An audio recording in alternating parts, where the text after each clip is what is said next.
Wish you a very happy children's day. पहले तो मैं ये बताना चाहूँगा कि चिल्ड्रंस डे सेलिब्रेट स्टार्ट हुआ था। नेहरू जी की डेथ हो गई थी, उसके बाद से ही उनके जन्मदिन को चिल्ड्रंस डे के रूप में या बाल दिवस के रूप में मनाने की शुरुआत की गई।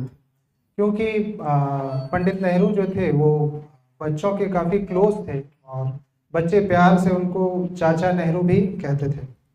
अगर नेहरू जी के बारे में बात करें तो उन्हें आर्किटेक्चर ऑफ इंडिया भी कहा जा सकता है, आर्किटेक्चर ऑफ मॉडर्न इंडिया भी कहा जा सकता है। जितने भी आईआईटी, आईएम, एम्स, एनडीए, जितने भी शैक्षणिक संस्थान अभी हैं हमारे, उनकी संकल्पना और उनकी स्थापना नेहरू जी द्वारा किया गया था।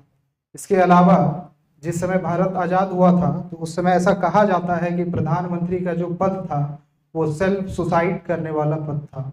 उस पद पर आते हुए जहाँ पे एक सुई भी नहीं बनती थी, वहाँ पे अपने टेन्योर में जीडीपी को 4% ग्रोथ से आगे बढ़ाना और जितने भी वेस्टर्न कंट्री थे, चाहे यूएसएसआर हो या फिर जर्मनी हो, उनके साथ कोलैबोरेट करके कैपिटल इंडस्ट्री इस्टेब्लिश करना, बांध बनाना, के साथ साथ रिलीजियस टॉलरेंस को मेंटेन रखना, जो डाइवर्सिटी है उसको बनाए रखना, ये अचीवमेंट है नेहरू जी की।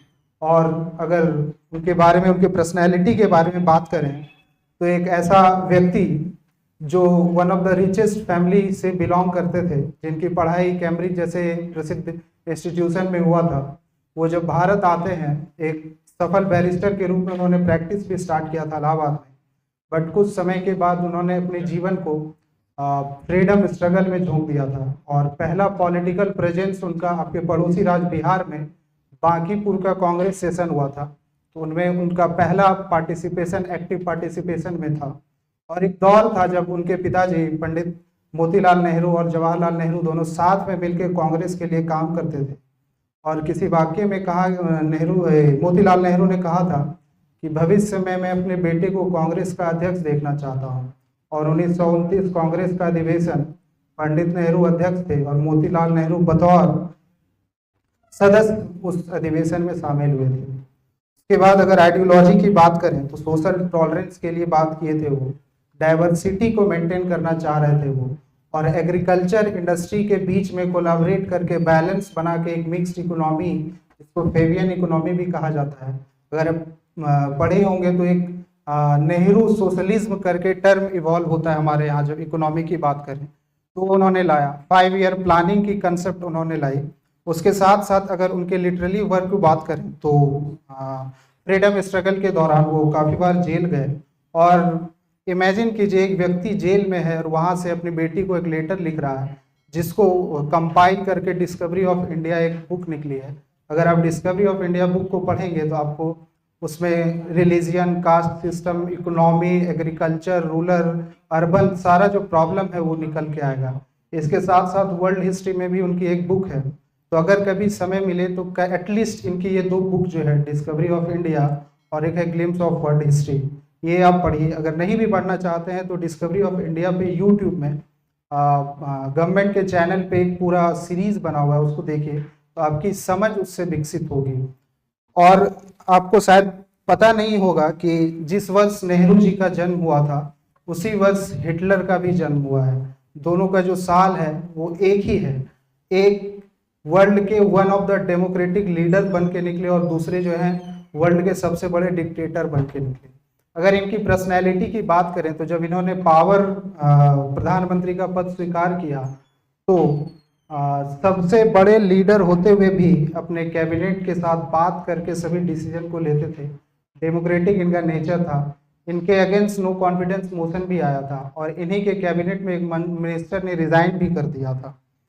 इनके डेथ के बाद इनको एक भांति चलती है कि इन्होंने अपने आप को भारत रत्न प्रदान किया था, जबकि ऐसा नहीं है। आप देखेंगे हिस्ट्री में तो उस समय जब इन्होंने और ये आपको पता होगा कि जब ये प्राइम मिनिस्टर थे तो विदेश मंत्रालय, जब तक ये पीएम के पद पे रहे, विदेश मंत्रालय अपने पास रखा। और उस समय एक गुट बना, नैम गुट करके, जो उस समय 2 दौर चल रहा था, एक कैपिटलिस्ट वेस्टर्न साइड का और एक चल रहा था कम्युनिस्ट जो रसिया के तरफ से था। और उस समय जो भी देश आज़ाद हुए थे उनको या तो कैपिटलिस्ट ऑप्शन चुनना था या कम्युनिस्ट चुनना था। उस बीच में जो गरीब था, उस समय का नया विश्व, नया देश जो निकला था, उनके बीच में एक थर्ड कैटेगरी बनाकर एक गुट बनाना, एक नेम गुट बनाना और उसके स्टैंड पे कायम रखना, ये उनकी बड़ी अचीवमेंट थी।